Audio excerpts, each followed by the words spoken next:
Hello, hello. Hey guys, how are you today? It's been another good day.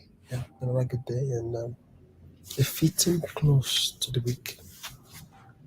Today's 6th of May, and the first quarter of the month is running down very fast. Yeah, it's running down very fast, and the first quarter has really set a good pace for the rest of the month this May, and that gives us a lot of confidence going into the second quarter of the month. Okay, so today once again we're just gonna look at the chart briefly. Today's gonna be a short session. It's going to be a short session.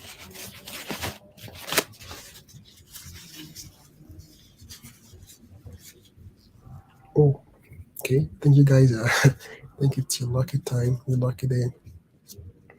I was actually doing a back test before now, so okay, good. So you can just join me on the back test for a bit and just experience how your coach does his back tests. All right. How many of you like that? How many of you guys would love to see this? Hmm? Yeah, it's a good opportunity. At least you have something to reference when you're doing your own back test. Okay, good. So back test is basically a replay, or should I say a foreplay of what you'll be doing on a live session. Okay, that's basically what the back test is all about. You want to foreplay what you will be doing on a live session. So a live session, as we know how we work. It's all about channels. It's all about channel. So we got a channel on our monthly time frame. Then on the weekly time frame, we got another channel. Then on the daily, we got ourselves another channel for our daily time frame. Okay. So far, all the channels, the price are more or less in the middle of the channels. So we don't really see any opportunity to take a trade based on that time frame. Look at the monthly time frame. Price is already at the middle, so no trade for that. For the weekly time frame, price already exited the channel anyway. So there's really no opportunity to do anything on this one. The best thing we can do would be to look out for a retest. But I'm not sure that's gonna happen, but let's see how it goes. If a retest happens, then we'll look out. But right now, there's really nothing to look out for on the weekly time frame. Sorry, there's really no trade for us to take for that channel. Then for the daily channel, also it's in the middle, it's bang in the middle. So there's nothing as well for us on the daily time frame channel. Now the 4 hour time frame channel, similarly, it's also in the middle. If we had caught it, now the thing about gold is that it moves very fast. It moves fast and furious, beautifully so.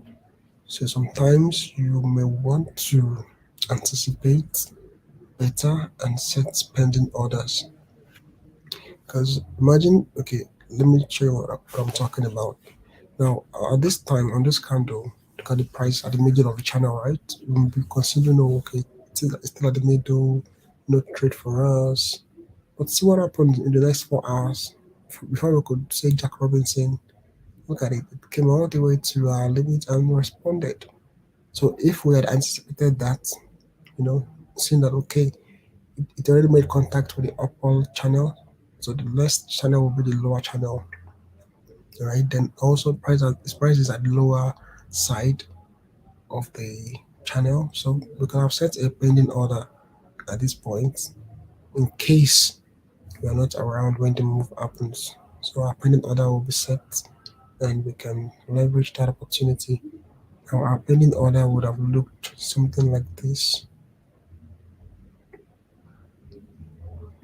Would have looked something like this with our stop loss just behind this.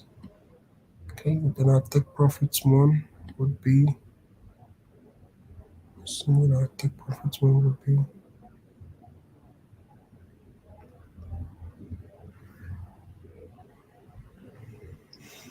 Okay, good. I think this is good. So this would have been our take profit one, 1.9 risk reward ratio. I use this as the reference. All right. Also aligns with this. So this would have been our trade set or our pending order, and as you can see, we would have made money.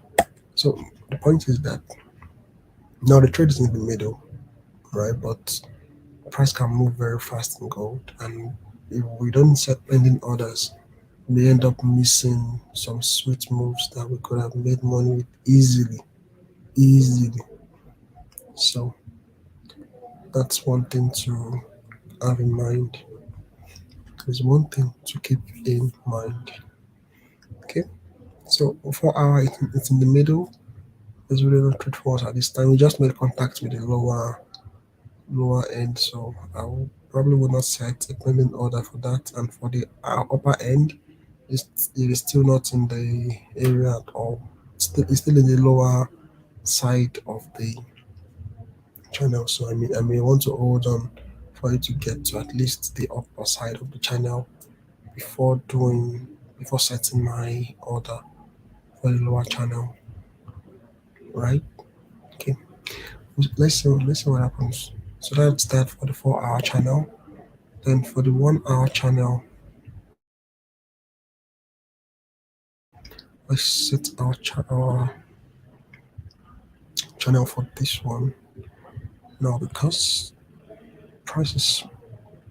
Hmm, I wouldn't want to respect this candle, so I'm going to reference this side for our channel. Now we can easily we could have done something else there, which is to respect this one.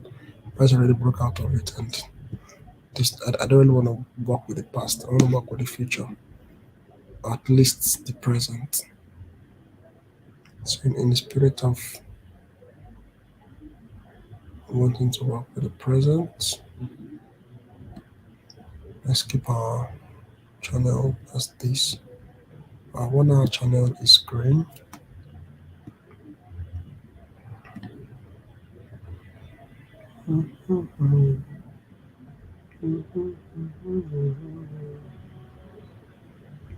Okay, so this is our 1 hour channel, and price right now is at the lower side of it. So the only reason why I'll be quite will I say quite cautious about this channel is that it is it is um it is a very steep channel.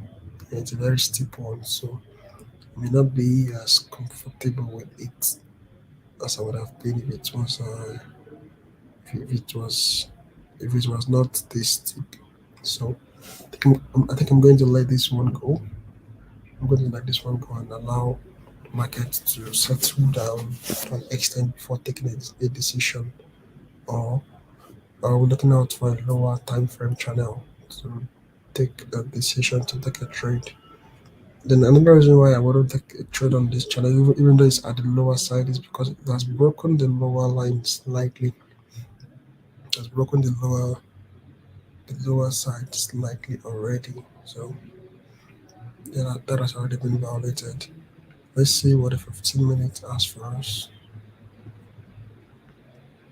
Okay, so on the 15 minutes, oh, I think I'm actually seeing something interesting. This line is not making good contact.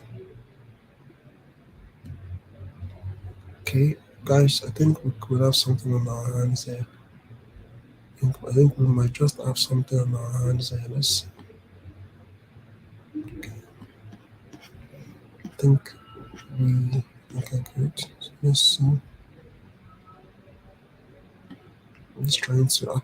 Now, another thing that about what we do with this channel strategy is that your lines have to be as accurate as possible. They have to be as clean, as tidy, as well connected as possible, so you don't miss out on opportunities unnecessarily. You don't miss out on opportunities unnecessarily. So as much as possible, you want to ensure that your lines make contact with price as they should. You want to make sure that your lines make contact with price as they should. That's quite important in this strategy. Okay, so I think this okay good. So it looks good. So based on what we have now as our line, having fine tuned the setup, I think we can still get something out of this. We may still be able to get something out of this channel at this time. Now, our stop loss. Okay, this is the ideal stop loss. It's quite that's 41 pips. That's a lot. That's a lot. Let's see the potential take profit and determine if it's worth it. This would have been the ideal target for take profit. Matches these areas.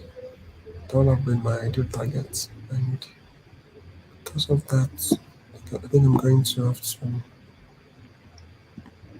bring my stop loss behind this MA, behind this moving average. I think that's what we'll do. Work with this moving average as our stop loss reference. Okay, good. So this is good enough. We have a trade for ourselves, and that is 1 2. That's about 2 risk reward ratio, which is good enough. This trade looks good. Let's see what happens now. Let's take the trade and see what it gives to us. Okay, yeah. I saw what happened. The price did not come back for us. It moved already. It moved already. So that was a missed trade opportunity. That was a missed trade opportunity. That's all right.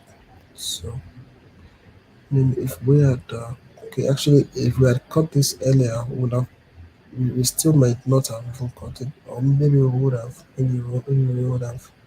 That's fine. That's a missed opportunity. And the price is playing around this line too much for my liking, too much for my comfort. I want it to play out and do something. Can you see? That's what I thought. So drop down to the downside, and now there's a potential. It's just a potential. It's potential for a move to the downside. Now, I do better trading within the channel, but let's see what trading outside the channel can do for us. Let's see what trading outside the channel can give to us. Not this one. Okay, so this is our trade. I need my 2 risk reward ratio. Okay, good. So this is our trade. Let's see what it gives to us.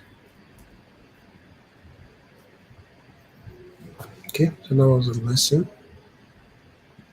That was a lesson. I'm gonna record that.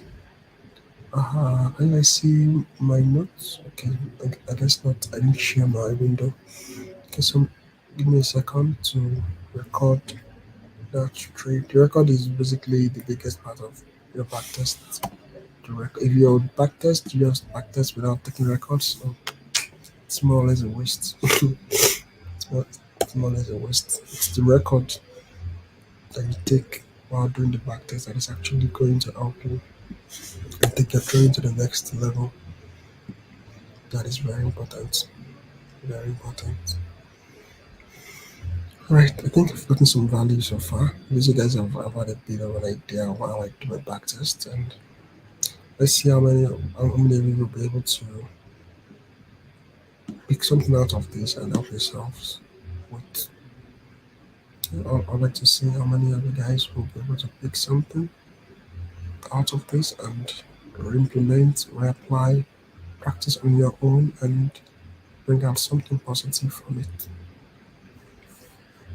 I look forward to I look forward to that happening. Okay, before I let you go, let me quickly set up the next channel. So this will be our next channel. Let's see, we can quickly take a trade on this channel for this is a 15-minute channel. Okay, so good. So let's see if we can get a trade before call it a night, before call it a session, before I let before I let you guys go. Okay, so this is the ideal target, but it's not up to risk reward ratio. So let's see how this plays out. Okay, no, okay, that was a lesson. What I wanted to now, if this was a live trade, I okay good. The only condition when this trade will actually be a loss is if I was not, if the trader was not, you know, was not observing, was not available to see what's going on. Because immediately the trade went into a drawdown. My trades are trades without. I don't trade with drawdowns. Like drawdowns for me are like how I put it. Drawdowns for me are like drawdowns are like let's say instructions that okay, that is not your trade. Drawdowns are like okay, that's not your trade. Drawdowns are like that trade is not your trade. Get out of that trade. I don't do drawdowns. I don't do drawdowns. I don't do drawdowns. So immediately this trade went into a drawdown. It was not my trade, and I will get out of it at the nearest opportunity. And the nearest opportunity to get out of this trade, as you can see, was when it came all the way here. So anywhere between, in fact, even at this point, once it goes into profit slightly, I'm out of this trade. I break even. I get out of the trade. I close the trade. I break even. I don't drawdowns. No, no, no. I don't do drawdowns. I don't do drawdowns. I do not do drawdowns. But the only reason why I have stop loss my trades is because of the possibility of me not being available when the trade actually gets triggered. That is why I have stop loss pips. And that is why I have stop loss in my trades. Ideally, once the trade triggers, it goes all the way to my TP1. That is my trade. That is my trade. And with trades like that, I can go all in, can go all out, I can go all over, I can go all on down on that trade. You know, but trades will draw down. I'm definitely out of them. And the thing about it is that due to the way I set my stop loss, I always have an opportunity to exit trades that are going to draw down in profit. You know, I always have opportunities to exit trades in profit, regardless of whether it's a bad trade or a good trade. Now, this was a bad trade, but I still had the opportunity to exit it in profit, you know, following my rules. So these are the things that you get to figure out with back tests. You know, these are the things you get to master and actually determine with back tests. So it's not about just taking trades for taking trades sake, but the records you keep while taking the trades, the, the purpose for taking the trades, and how those trades actually make you better and put you in a better position to win, to win, to win. Alright, so that'll be all for today, guys. I'm going to add it to my record. I think I don't do drawdown trades. You know, I don't do drawdown trades. Any trade that gets me in a drawdown, I exit at the nearest opportunity. I exit at the nearest opportunity. The trade can still go to tip you, but that's no longer my trade. My trades don't do drawdown. My trades move. They move. My trades just move. It just works. It just works. It just moves. That's me. That's how I roll. Alright guys, thanks for joining on today's session. I'll be seeing you on the next one. Until then, continue to hang on to your initiative, continue to keep your initiative, continue to intentionally direct your actions, your thoughts, and your paths. Well, I love you guys, right? Take care.